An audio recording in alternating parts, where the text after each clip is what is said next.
So kabla sijamkaribisha DL akuja pick up, ningetaka niite one of the sons wa hii familia ambaye ni mbunge wa Kapseret, Engineer Oscar Sudi, kisha nitamkaribisha DL akuja fungia hapo. Karibu sana engineer.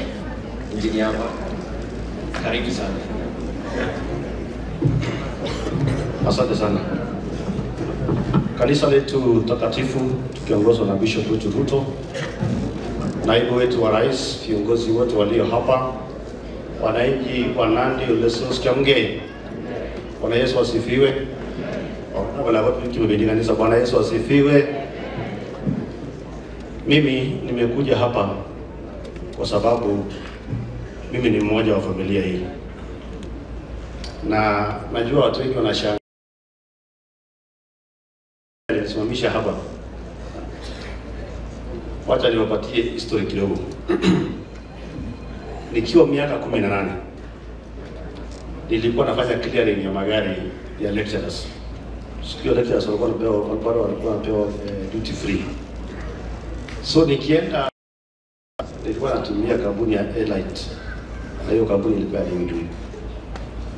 Na hiyo siku pia hata siku nimejuana na Kimboy, na siku nimejuana na Abraham. Huyu jamaa hapa. So nikienda pale kila siku, huyu ni mtakatifu siku moja. Asema hebu muite mimi kijana. So tukaenda tukaongea na David kwa ofisi kidogo, akaniuliza unafanya biashara gani, nikamweleza. Hiyo ndio siku ya kwanza nilipewa shilingi 20,000 na mtu cash. Na tukajiona na David kuanzia siku hiyo, tukarudi tukajiona na Kimboy, tukajiona na Abraham, tukajiona na Chembali. So nikakuwa family moja na hao. Nimekuja hapa nyumbani mara mingi sana. Mama huyu ametupikia. Tumekuja hapa tukiwa na sherehe, tukiwa na maneno yote tuko naye. So hiyo ndio history yangu na familia ya kwa David. Mimi nataka niseme mambo mawili. Huyu mama amelala hapa. Hao wazazi wetu ni waajabu sana. Wakati nilikuja mara ya kwanza, nafikiri ni hii nyumba peke yake, hii nyumba mbili ndio zimejengwa katika area hii. Ilikuwa manyumba ya kifahari. Lakini nikikuja na Kimboy sikuwa najua wa mama ni wawili. Lakini tukiwa pale ndani nikaona mama ako jikoni, mwingine ako sitting room, kidogo anaenda jikoni. Sasa hapa nikashikanisha kauliza Kimboy kwani hapa ninakaa aje? Kwa sababu ungepata hao watoto ungejua ni wako na wazazi wawili tofauti. So hapo ndio nilijua kumbe mama wako namna hiyo. Lakini heshima yenye wazazi wamekuwa naye imekuwa juu sana.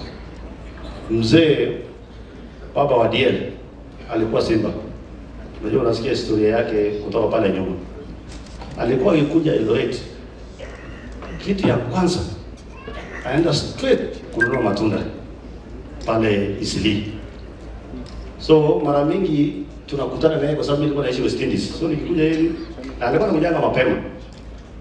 Anakuja ananunua matunda, anafanya shughuli zake, anarudi nyumbani. Na alikuwa bado anajidrive by then. So tukajuana na hawa sana mpaka tukawa marafiki. Tukafanya biashara na Abraham. Tukafanya biashara na Kimboy. Sasa huyu Kimboy ndio rika yangu. Yaani tulizaliwa mwaka mmoja. So tumekuwa familia. Na mimi nataka niseme ya tatu. Kama kuna kitu huyu David alinifunza zaidi ni kuchunga familia yako. Kama kuna kitu David alinifunza, kwa sababu hiyo siku nilikuwa nashangaa, Chembali yako hapa, Ana ako hapa, kila mtu ako hapa na anakimbilia David. Nasaidie huyu, nasaidia ule. Na hapo ndio nilichukua hiyo mfano mzuri ya pia kuchunga familia. Nataka niseme asante sana David. Asante kwa mama wetu. Asante kwa mama wetu mwenye anapona. Na mimi nataka nikwambie mama, tutakuchunga. Nakumbuka ukiwa Eldoret, ukiwa hospitali. Na wacha niwaambie, ni vizuri kutafuta pesa. Ni vizuri kutafuta pesa. Hawa wazazi wetu siwezi sema sana kwa sababu mama wetu wako hapa. Kama mama huyu ametibiwa kweli kweli wakati ya COVID, mimi hata nilikuwa nimeanza kugive up.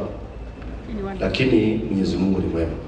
Nataka niseme asanteni kwa familia ya David kwa jumla. Huyu Chembali, ukiuliza huyu mama kati yangu na Chembali nani ni mchogozi, atakwambia Chembali ni mchogozi. Kwa sababu mara mingi tulikuja hapa huyu Jamili hapa na maneno mingi sana. Tunafanya kesi, kwa mimi naita mama nauliza kati yangu mimi na Jamili nani ni mchogozi? Ananiambia bana ni Jamili ndiye mchogozi. So hao familia ni familia tumekaa na wao, tumeshirikiana kwa mambo mengi yameongelewa hapa. Na mimi nataka niseme ya kwamba David, wewe ni ndugu yetu. Uwe na mlima kiasi gani, uwe na raha, uwe na mteremko, wewe unajua msimamo yangu. Mimi ni mtu ya msimamo kali, na tutasimama na tutahakikisha kwamba hakuna kitu kitaribika. Mambo yote ni kuongea, na kupanga, na kila kitu itakuwa sawa sawa. Ya mwisho kabisa, leo singetaka kuongea siasa. Leo nataka niseme tu jambo moja. Anataka niambie dada yangu Gate wa Ruguru. Sisi ni timu moja. Na kama sisi ni timu moja, maneno ikiwa mahali, tuitane kwa nyumba, tuache microphone. Sasa unaona siku hizi mimi nimenyamaza kwa sababu nimeanza kuwa mzee. Hii maneno mengine hii tukae kwa nyumba yetu. Deputy President ni mmoja, rais ni mmoja, sisi ni watoto yao, tuite, useme wewe mtoto umekosea hii, huyo mwingine umekosea hii. Lakini hii mic ndio sumu. Kwa sababu vitu umeongea leo ni mzuri. Vitu uliongea last week ni tofauti. Kitu unaongea mchana, ongea pia usiku. Na hiyo ndio itatupeleka mbele Bishop. Kama na nani Bishop? Tukue watu tunapendana na tukue watu wa kuongea ukweli. Mambo unaongea usiku, pia ongea mchana. Na hii mambo yote itaisha. Na tutashirikiana tuende mbele. Asanteni sana. Mwenyezi Mungu awabariki. Asante. Asante sana Engineer Oscar Sudi. Basi wacha nikaribishe DL asema wili kisha nitamkaribisha gavana. Karibu sana chairman.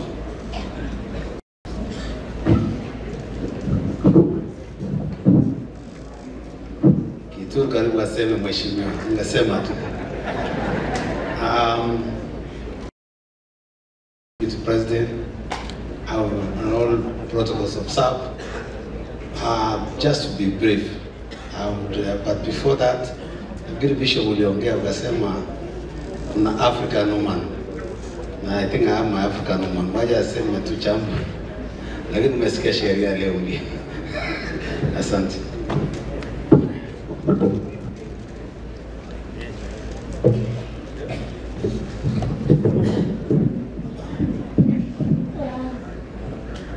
Your Excellency, the Deputy President of the Republic of Kenya, Rigathi Gachagua,